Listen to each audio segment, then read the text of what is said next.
Hello students, welcome to Brilliant Minds. I am Aarti, your maths teacher. आज हम start करेंगे अपनी क्लास 8 की बुक सलीना कंसाइज मैथमेटिक्स में से chapter number 13 factorisation exercise 13B से। लास्ट वीडियो में हमने ऑलरेडी 13B एक्सरसाइज स्टार्ट कर ली है, जिसमें हमने क्वेश्चन नंबर 1 अपना डिटेल में कंप्लीट कर लिया है, जो हमारा था मल्टीपल चॉइस टाइप। अब हम स्टार्ट करेंगे क्वेश्चन नंबर 2 से। एंड इससे पहले हम थोड़ा सा बेसिक कंसेप्ट सीखते हैं regarding to related to this concept, जो हम इस एक्सरसाइज में सीखेंगे। तो चलिए स्टार्ट करते हैं। इससे पहले अगर चैनल पर जो फर्स्ट टाइम आए हैं, जब अभी तक सब्सक्राइब नहीं किया then subscribe the channel and press the bell icon, जिससे आपके पास न्यू वीडियोस की नोटिफिकेशन टाइमली आती रहेगी। And also like the video and share this video with your friends. देखिए, सबसे पहले हमने चैप्टर में क्या अंडरस्टैंड किया कि जब भी हमें फैक्टराइज करना है, हमारे पास कोई भी टर्म दी हो, कोई भी अलजेब्रिक एक्सप्रेशन दी है, सबसे पहले हमें देखना है कि ईच एंड एवरी टर्म में से क्या कॉमन आ रहा है। देन अगर कॉमन आ रहा है देन हम कॉमन फाइंड कर लेते हैं। देन हमने सीखा कि इफ़ अगर ईच एंड एवरी जो हमारी एक्सप्रेशन है उनमें एज इट इज़ एक साथ कुछ कॉमन नहीं आ रहा, देन हम क्या करते हैं, हम उसके ग्रुप्स बनाते हैं देन फाइंड कॉमन। बट अगर ग्रुपिंग भी नहीं हो रही एंड डायरेक्टली कॉमन भी नहीं आ रहा, then we have to use some identities. So identities भी हमने देखी, कौन कौन सी आइडेंटिटीज़ हम यूज़ कर सकते हैं। a plus B whole square, जैसे अगर आपके पास क्वेश्चन में है a square plus 2ab plus B square, हमें इस फॉर्म में अपनी एक्सप्रेशन दी है अलजेब्रिक एक्सप्रेशन, तो हम उसको ये लिख सकते हैं। एंड अगर आपको एक्सप्रेशन इस फॉर्म में दी है a square minus 2ab plus B square, then उसकी प्लेस पे हम लिख सकते हैं उसको फैक्टराइज करके a minus B whole square. And अगर हमें एक्सप्रेशन इस फॉर्म में दी है a square minus B square, and in place of that we can write a plus B and a minus b. तो these three identities most probably हम इसमें use करेंगे। तो अब हम इस क्वेश्चन में अगर देखें तो इससे पहले हम एक और एग्जांपल लेते हैं कि आपको ये कंसेप्ट अच्छे से आ जाए। फॉर एग्जांपल आपके पास एक क्वेश्चन है 25x square minus Y square. अब आपने ये देखना है, क्वेश्चन तो आ गया आपके पास फैक्टराइज दिस। देन फैक्टराइज में सबसे पहले हम क्या देखते हैं, common. Now we have two terms only, 25x square and y square.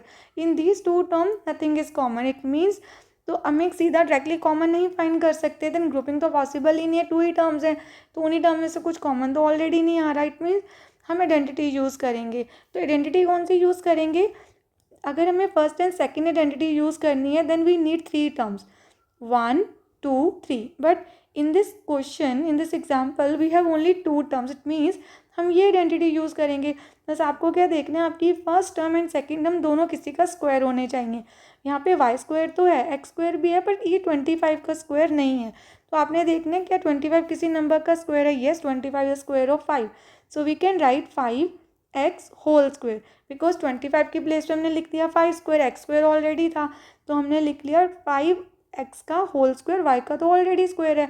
It means according to this question जो फर्स्ट टर्म है वो हमारी जो a की प्लेस पे आएगी that is 5x, and in place of y जो है हमारे पास b की प्लेस पे y है। देन अब हम इसको लिख सकते हैं 5x प्लस वाई, माइनस भी लिख सकते हैं यहाँ पहले 5x माइनस वाई। तो इट मीन्स मैंने कैसे आइडेंटिटी बना दी है, देखिए a plus b a minus b according to formula. अगर हमारे पास a square minus B square की फॉर्म में दिया था तो हमने कन्वर्ट करके लिख दिया a plus b a minus b. This is, ये तो आइडेंटिटी है हमारी, एंड हमारा आंसर यहाँ पे है। सेम ऐसे हम अपने एक्सरसाइज के क्वेश्चंस में करेंगे। जैसे फॉर एग्जांपल आपके पास ब्रैकेट में है a plus 2b whole square. It means ये आपकी फर्स्ट टर्म है, ये रिप्रेजेंट कर रहा है a को, फर्स्ट टर्म को। जैसे सपोज आपको लिखा हुआ है a स्क्वायर, माइनस क्या होता है b का स्क्वायर, एंड b की प्लेस पे है हमारे पास a। अब आपको तो अपनी आइडेंटिटी अप्लाई करनी है, दैट इज़ वन टाइम हम लिख देंगे a plus B and second time हम लिख देंगे a minus B. And according to this question a की प्लेस पे है हमारे पास a प्लस 2b, तो आप वही लिखेंगे पहले a plus 2b, then a plus 2b के साथ आपको क्या लिख देना है, प्लस a। नेक्स्ट स्टेप में आप क्या लिख देंगे, a plus 2b minus a। Two factors आ गए, कोई लाइक टर्म्स है, देन सॉल्व करेंगे। देखिए a plus a 2a plus 2b and a minus a plus x minus क्या है, positive negative plus minus minus, a में से a गए 0, देन कैंसिल कर देते हैं, 0 आ गया तो 2b। देन अभी देखिए किसी किसी क्वेश्चन में आपके पास और सिंप्लीफाई हो सकता है, जैसे इन this question 2a and 2b में से भी 2 कॉमन है तो हम 2 कॉमन ले लेते हैं, तो a प्लस बी रह गया एंड 2b इससे मल्टीप्लाई हो रहा है। देन हम इस 2b को सबसे आगे लिख लेंगे एंड a प्लस बी तो ब्रैकेट में ही रहेगा, तो आपका फाइनल आंसर आ गया 2 2 ज़ा 4 B A plus B and this is our answer. I hope आपका क्वेश्चन अच्छे से क्लियर है। चलिए अब स्टार्ट करते हैं next question, question number 3। Question number 3 again, अब देखिए कॉमन नहीं ले सकते हम, हमारे पास टू टर्म्स है, nothing is common in this two terms, it means हम सीधी आइडेंटिटी अप्लाई करते हैं। Which identity? Same, A square minus B square की, that is a square minus B square is equal to a plus B and in the next bracket a minus B. And in this question a की place में तो हमारे पास है 5a minus 3b का whole square, but अब देखिए b की place पे सीधा आपके पास होल स्क्वायर नहीं दिया, वो b का स्क्वायर है ओनली। तो आपको देखना है 16 किसी का स्क्वायर है, येस 4 का, तो आप लिखेंगे 4b होल स्क्वायर। अब ये आपके पास होल टर्म आई है b 4b, क्योंकि ब्रैकेट के बाहर स्क्वायर होना चाहिए। देन अब आप लिखेंगे 5a minus 3b plus 4b, one time add कर देना है। फिर 5a माइनस 3b हमारी फर्स्ट टर्म है, फर्स्ट टर्म में से सेकेंड टर्म को सब्ट्रैक्ट करना है। Then 5a as it is plus minus minus 4 में से 3 माइनस करेंगे 1, देखिए 4 में से 3 गए 1, 1b के साथ आपको 1 तो लिखना नहीं है वेरिएबल के साथ, b 1b को ही रिप्रेजेंट कर रहा है। Then again 5a minus minus plus होता है, 3 प्लस 4 7, साइन भी बड़े डिजिट का आएगा 4 का, तो ये आ गया हमारा आंसर। अब देखिए नेक्स्ट क्वेश्चन है जो हमारा question number 4, a raise to power 4 minus A square minus 3b square then whole square. अब आपने देखना है, अगेन देखिए कॉमन नहीं आ रहा, आइडेंटिटी अप्लाई कर सकते हैं हम डायरेक्टली, वो भी कैसे करेंगे। यहाँ पर आपके पास इसका होल स्क्वायर है तो हम इसको तो b मान सकते हैं सेकंड टर्म, बट इसकी पावर 4 है तो इसको आपको पहले स्क्वायर में कन्वर्ट करना होगा। वो कैसे? ऐसे, क्योंकि 2 2 ज़ा 4 होता है तो पावर को स्प्लिट कर दिया, 2 अंदर लिख लिया, 1 2 बाहर लिख दिया, और ये ऐसे ही रहेगा ए स्क्वायर माइनस 3b स्क्वायर। आपको बाहर वाली पावर को देखना है, उसको कंसीडर करना है आइडेंटिटी के अकॉर्डिंग। अब इस क्वेश्चन में आपके लिए मैं आपको रफ में लिख देती हूँ, जैसे हमारे पास ए एंड बी होते हैं ना, इस क्वेश्चन में ए की प्लेस पे हमारे पास है ए स्क्वायर जो ब्रैकेट के अंदर है, वो आपकी फर्स्ट टर्म है, एंड सेकेंड टर्म की प्लेस पे हमारे पास है a square minus 3b whole 3b का स्क्वायर, ये हमारी सेकेंड टर्म है। Then according to question identity जो हमारी है, हमें एक बार प्लस करना है एक बार माइनस, और करना किसको है? बहुत सिंपल है फैक्टराइजेशन। आपको क्या करना है, आपको बस देखना है आपकी फर्स्ट एंड सेकंड टर्म कौन सी है। जैसे मैंने आपको रफ में समझा दिया यहाँ पे लिख के कि फर्स्ट टर्म हमारी ए स्क्वायर है एंड सेकंड टर्म हमारी ए स्क्वायर माइनस 3b स्क्वायर है। अब हमें बस यहाँ पे अप्लाई कर देना है, तो हम सबसे पहले लिखेंगे अपनी first term plus second term. अब आप देखिए सेकेंड टर्म अगर हमारी बायनॉमियल एक्सप्रेशन है ना, इसमें 2 टर्म्स हैं तो आप इसको ब्रैकेट में रख लीजिए, वैसे प्लस में तो कोई इफेक्ट नहीं आएगा, माइनस करते टाइम आएगा, तो आप दोनों में रख लीजिए। आपको याद रहेगा कि हमने बायनॉमियल मतलब एक से ज़्यादा टर्म है तो ब्रैकेट में ही रखना है। सेकंड अगर बार आएगी ना सेकंड टर्म, देन अब माइनस किया ए स्क्वायर माइनस 3b स्क्वायर। अब देखिए जब प्लस किया ना उसमें कोई चेंज नहीं आएगा, प्लस करने से साइन चेंज नहीं होंगे, आपकी ब्रैकेट बस एज इट इज़ ओपन हो जाएगी, बट यहाँ चेंज आएगा। देखिए ए स्क्वायर माइनस है, अंदर क्या है plus, plus minus minus A square हो गया, माइनस माइनस प्लस, ये प्लस हो गया 3b स्क्वायर। अब देखिए अपना फाइनल आंसर इस क्वेश्चन में 3a square plus 1a square, हमारे पास आएगा 4a square minus 3b square, ये हमारी फर्स्ट फैक्टर आ गया। देन ए स्क्वायर के साथ कैंसिल हो रहा है तो ये कैंसिल कर देते हैं, आपके पास बचा 3b स्क्वायर, एंड ये आ गया हमारा आंसर क्वेश्चन नंबर 4 का भी। अब आप देखिए क्वेश्चन नंबर 5 में अगेन आपके पास 2 टर्म्स है, 2 टर्म्स में डायरेक्टली कुछ कॉमन नहीं है। देन आप क्या कर सकते हैं, आइडेंटिटी लगा सकते हैं same, A square minus B square की, ये फर्स्ट टर्म हमारे लिए ए है सेकंड टर्म बी है, तो हम क्या लिखेंगे फर्स्ट टर्म, देखिए उसमें बायनॉमियल एक्सप्रेशन है तो आपको ब्रैकेट में ही लिखना है, first term plus second term, मैंने दोनों को ब्रैकेट में रखा, फिर मेन ब्रैकेट तो बनानी है। देन अगेन हम लिखेंगे अपनी first term minus second term, first term minus second term.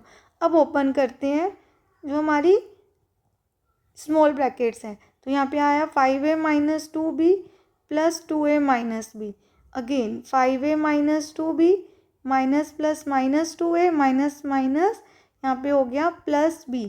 Then देखिए 5a plus 2a 7a minus 2b minus b, minus minus plus होता है, 2 प्लस 1 3, तो आ गया 3b, साइन बड़े डिजिट का आएगा जो 2 के साथ है। देन 5a में से 2a गए 3a, माइनस प्लस माइनस होता है, 2b में से 1b गया, ओनली 1b, साइन आएगा नेगेटिव, क्योंकि आपको पता है साइन ऑलवेज आपने ग्रेटर डिजिट का लगाना है, तो 2 बड़ा है 1 से, तो 2 के आगे जो साइन है माइनस का वो आएगा। तो आपका आंसर आ गया 7a minus 3b and 3a minus b, हमारे 2 फैक्टर्स। अब हम करते हैं अपना नेक्स्ट क्वेश्चन, क्वेश्चन नंबर 6।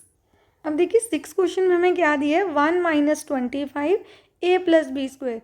देखिए यहाँ पर हमारे पास ओनली 1 है, देन माइनस हमारे पास सेकेंड टर्म है, ये फर्स्ट टर्म हो गई, ये आपकी सेकेंड टर्म है।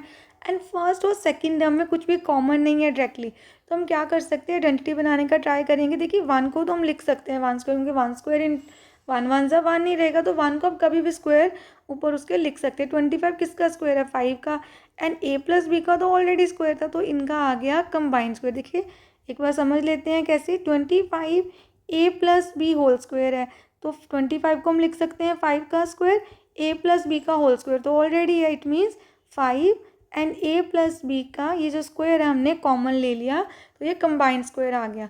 ये आपकी फर्स्ट टर्म है और ये आपकी सेकेंड टर्म है। And according to your question, जो हमारी आइडेंटिटी है उसमें क्या होता है, फर्स्ट टर्म के साथ प्लस करना है अपनी सेकेंड टर्म को। अभी एक और स्टेप इसमें कर लेते हैं, आपको ईजी रहेगा यहाँ पे समझना, कि सबसे पहले 1 स्क्वायर तो आप एज इट इज़ रहने दीजिए, बट इसको ब्रैकेट में सॉल्व कर लेते हैं। 5 into A 5a and 5 into B 5b, bracket में ही सॉल्व कर दिया, अभी ओपन नहीं किया ब्रैकेट, ब्रैकेट के अंदर ही उनको मल्टीप्लाई कर दिया। अब ये फर्स्ट टर्म है, ये हमारी सेकेंड टर्म है, तो आ गया 1 plus 5a plus 5b, then हमारे पास आएगा 1 माइनस 5a प्लस 5b। देखिए मैंने 5a प्लस 5b हमारी बायनॉर्मल एक्सप्रेशन थी, तो मैंने ब्रैकेट में रखा है। प्लस में तो साइन चेंज नहीं करने होते, माइनस में होते हैं, तो इसलिए आप ब्रैकेट में रखेंगे तो आपको याद रहेगा। 1 minus plus minus minus plus minus minus, then अब कोई लाइक टर्म नहीं है, तो इट मीन्स ये आ गया आपका आंसर क्वेश्चन नंबर 6 का भी। चलिए अब कर लेते हैं क्वेश्चन नंबर 7 एंड देखते हैं क्वेश्चन नंबर 7 सेम हमारे पास ऐसा ही है, जो उसमें कुछ डिफरेंट हमें करना है। जैसे 4 2a plus B whole square minus a minus B whole square. Then हमें देखिए क्या करना है, यहाँ पर ये 2a प्लस बी का स्क्वायर है, देन बट 4 का नहीं है, होल स्क्वायर नहीं है। आइडेंटिटी तब अप्लाई होती है जब आपके पास पूरी टर्म का स्क्वायर हो। देन 4 2 का स्क्वायर है, तो हम इसको लिख सकते हैं 2a प्लस बी, देन इसका होल स्क्वायर, देन 4 का भी हो गया ना, ये 2 2 ज़ा 4, देन हमने यहाँ भी स्क्वायर कर दिया, और यहाँ पे तो a माइनस बी का होल स्क्वायर ऑलरेडी था। अब इसको और सिंप्लीफाई करने के लिए 2 को मल्टीप्लाई कर देते हैं, 2 2 ज़ा 4 and 2 into B 2b। Then अब देखिए आपके पास सिंप्लीफाई हो गई, 2 टर्म्स आ गई, ये आपकी फर्स्ट टर्म है और ये आपकी सेकेंड टर्म है। हमारी आइडेंटिटी क्या है, first term minus second term, first term plus second, पहले प्लस भी कर सकते हैं और बाद में भी। देन 4a प्लस 2b हमारी फर्स्ट टर्म है, इसमें ऐड करेंगे अपनी सेकेंड टर्म को, पहले ब्रैकेट में रख लेते हैं दोनों टर्म्स को, क्योंकि बाइनोमियल एक्सप्रेशंस है, एक से ज़्यादा टर्म है। देन 4a प्लस 2b में माइनस कर देते हैं a माइनस बी को। सिंपल सा कंसेप्ट है, आपको एक बार प्लस करना है, एक बार माइनस, दोनों टर्म्स को।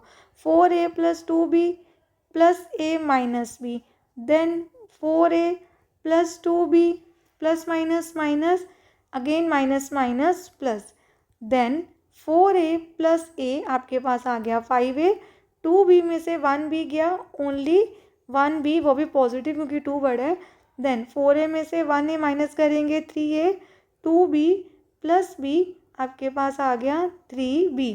अब आप देखिए दोनों में से 3 कॉमन है, तो हम कॉमन ले सकते हैं, बट कैसे, पहले इस टर्म को आगे लिख लेते हैं एंड देन लिख देते हैं 5a plus b and 3a plus 3b में से 3 common, a plus b 5a plus b, and ये आ गया हमारा आंसर। अब हमने क्वेश्चन नंबर 7 भी अच्छे से डिटेल में कंप्लीट कर लिया है। अब देखिए क्वेश्चन नंबर 8 एग्जैक्टली सेम ऐसे ही मेथड से करना है, तो हम पहले क्वेश्चन नंबर 8 को अच्छे से करते हैं।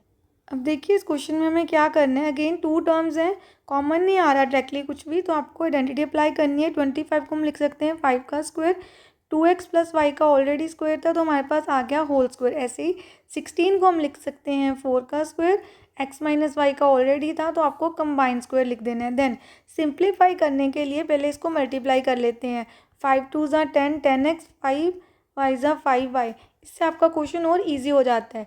4 इंटू एक्स 4x, 4 y ज़ा 4y, एंड अब ये हमारी 2 टर्म्स हैं, ये हमारी फर्स्ट और ये सेकेंड टर्म। आपको क्या करना है, सिंपली फर्स्ट टर्म को लिखना है, उसमें ऐड कर देनी है अपनी सेकेंड टर्म, ये हमारा फर्स्ट फैक्टर आएगा इससे। देन 10x प्लस 5y में हमें माइनस कर देनी है अपनी second term. Then 10x plus 5y plus 4x minus 4y, then 10x plus 5y minus 4x plus minus minus plus 4y। Then simplify कर देते हैं, 10x plus 4x 14x, and 5 में से 4 गए 1y, वो भी पॉजिटिव क्योंकि 5 बड़ा है। देन 10 में से 4 गए 6x, एंड 5 में 4 ऐड कर दिए 9, तो यहाँ पर आपके पास आ गया 9y। एंड वही अगर आपको लगता है ना लास्ट में जाके भी कुछ कॉमन आ रहा है तो आपको वो करना है, जैसे 6 एंड 9 दोनों में से 3 कॉमन आ सकता है तो आपको 3 कॉमन लेना है। आप डायरेक्टली यहाँ से कॉमन लेके भी आगे लिख सकते हैं ऐसे, जैसे 3 कॉमन लिख दिया and 14x plus Y as it is, क्योंकि इसमें से कुछ कॉमन नहीं लिया, ये अलग फैक्टर है, बट आपको ऐसे कन्फ्यूजन हो सकती है। तो बेस्ट वे है कि आप पहले टर्म को आगे ले आइए लाइक दिस, इसको आगे लिख दिया, देन हमने लिख दिया 14x प्लस वाई, अब फर्स्ट टर्म में से 3 कॉमन, देन हमारे पास आया 2x plus 3y and second factor 14x plus Y, and ये आ गया हमारे पास क्वेश्चन 8 का भी आंसर।